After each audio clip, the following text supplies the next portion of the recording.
बिस्मिल्लाहिर्रहमानिर्रहीम। तमाम देखने और सुनने वालों को अस्सलाम वालेकुम। आप देख रहे हैं YouTube channel doctor Umair vision expert. आज मैं बात करूंगा ब्लेफराइटिस के बारे में, जो एक बहुत ही आम सी बीमारी है। और अब ब्लेफराइटिस में होता क्या है और इसकी वजूहात क्या हैं और इसका घर में आप आसानी से किस तरह से इलाज कर सकते हैं। तो सबसे पहले ब्लेफराइटिस ये आंख की जो पलकें होती हैं इसकी बीमारी है, यानी पलकों के किनारे पे जो सोजिश हो जाती है या फिर डैंड्रफ आ जाता है, खुश्की आ जाती है, या सुबह सुबह आप उठते हैं और पस कचरा गंदा मादा या खुश्की के तौर पर आपकी आंखें जो हैं सामने से नज़र आती हैं। और कुछ लोगों में अगर ये ज़्यादा हो जाए तो सुबह के टाइम जो दोनों पलकें हैं या बाल आंख के ये आपस में चिपके होती हैं, यानी उन्हें चिपचिपाहट सी महसूस होती है और जलन भी होती है, सुर्खी भी हो जाती है आंखों पे, यानी रेडनेस भी हो जाती है। तो अब ब्लेफराइटिस होने की 4-5 वजूहत हैं। सबसे पहली वजह यह है कि जब आप आंखों पे बार बार टच करते हैं गंदे हाथों से, या अगर आप हाइजीन मेंटेन नहीं करते, तो उस वजह से जब आप आंखों को इस तरह से टच करते हैं या पलकों के बार बार रबिंग करते हैं, जब रबिंग करते हैं तो यहाँ पे कुछ बैक्टीरियाज होते हैं। वो बैक्टीरिया एक तो एक्टिव फॉर्म में आ जाते हैं और दूसरा वो अपनी कॉलोनीज बना लेते हैं, यानी एक जगह पे इकट्ठे हो जाते हैं और एक ग्रुप बना लेते हैं। तो इसकी वजह से ब्लेफराइटिस हो जाता है या पलकों की सोजिश हो जाती है। फिर दूसरी वजह ये कि हमारी पलकों पे यहाँ पे कुछ ग्लैंड्स होते हैं। वो ग्लैंड या तो आंसू बनाने में काम करते हैं या फिर कुछ ऑयली ग्लैंड होते हैं, यानी ऑयल वगैरह प्रोड्यूस करते हैं। और आसानी से अगर बताऊं तो वो ग्लैंड जो आंख की खुश्की है उसे कम करने में या उसे ख़त्म करने में या आंख को लुब्रिकेट करने में काम करते हैं। तो जब उन ग्लैंड्स की ब्लॉकेज हो जाती है, यानी वो अपना काम करना छोड़ देते हैं, तो तब ब्लेफराइटिस होने के भी काफ़ी चांसेस बढ़ जाते हैं।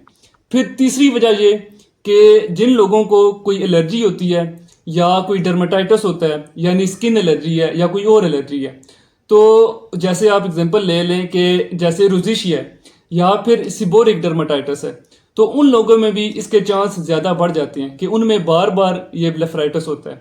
या अगर किसी को जल्द की बीमारी है तो उसमें भी ब्लेफराइटिस के चांसेस बढ़ जाते हैं। चौथी वजह यह है कि अगर कोई मेकअप का इस्तेमाल कर रहा है या किसी ऐसी क्रीम का या इस तरह की चीज़ों का इस्तेमाल कर रहा है जो कि सही प्रोडक्ट नहीं है या एक्सपायर हो गए हैं या सही से उनकी जो क्वालिटी है वो उनकी लो है, तो इस वजह से भी ब्लेफराइटिस हो सकता है। अगर आपको ब्लेफराइटिस हो जाता है तो आपने उसका इलाज किस तरह से करना है। इलाज में बड़ा आसान सा उसका बताऊंगा जो आप घर पे भी कर सकते हैं। सबसे पहले आपने पानी को गर्म कर लेना है और उस नीम गर्म पानी में एक कपड़े को भिगो लेना है और दिन में 3 मरतबा उसी कपड़े से, नीम गर्म कपड़े से आपने आंख की पलकों की मालिश करनी है या ठकोर करनी है और कम से कम 30 सेकंड के लिए कपड़ा आंख पे रखना है। तो ज्यादातर केसेस में ये इस तरह से ठीक हो जाता है। फिर दूसरी चीज ये कि जो सबसे ज्यादा आपने एहतियात करनी है वो ये कि आपने आईलिड हाइजीन मेंटेन करनी है, यानी आंख को साफ रखना है, पलकों को बिल्कुल साफ रखना है, यानी गंदे हाथों से टच नहीं करना या बार बार इसकी रबिंग नहीं करनी। तीसरी चीज ये कि आपने पलकों की सफाई बेबी शैम्पू से करनी है। उसकी वजह ये कि बेबी शैम्पू में केमिकल कम होते हैं अगर आप कंपेयर करें एक आम दूसरे शैम्पू के साथ। कि आपने बेबी शैम्पू को पानी में भिगो लेना है और किसी कॉटन बड के साथ या रुई के साथ सही से उसे भिगो के, तो ये जो पलकें हैं यहाँ पे आपने अच्छे से उसकी सफाई करनी है। तो जब उसकी डेली रूटीन में आप सफाई करेंगे या दिन में 2 से 3 मरतबा सही से सफाई करेंगे तो ज्यादातर चांसेस होते हैं कि ये खत्म हो जाता है। फिर इसके बाद अगर ये ज्यादा बढ़ जाता है और ठीक नहीं होता तो आपने किसी डॉक्टर से मशवरा करके कोई एंटीबायोटिक यूज कर लेने हैं, ड्रॉप्स वगैरह या कोई ऑइंटमेंट, उसके इस्तेमाल से ये जल्द ठीक हो जाता है। और इसके अलावा आप आर्टिफिशियल टीयर्स यानी लुब्रिकेंट आई ड्रॉप्स भी यूज कर सकते हैं ताकि आपकी आंखें जो हैं वो बार बार खुश्क ना हो और जो बैक्टीरिया की कॉलोनीज हैं वो सही से एक्टिवेट ना हो। और अगर किसी की इम्यूनिटी स्ट्रांग हो तो उससे ब्लेफराइटिस होने के चांसेस कम होते हैं। तो आपने ग़िज़ा कौन सी इस्तेमाल करनी है, एक तो विटामिन बी के जो खुराक है वो आपने इस्तेमाल करनी है।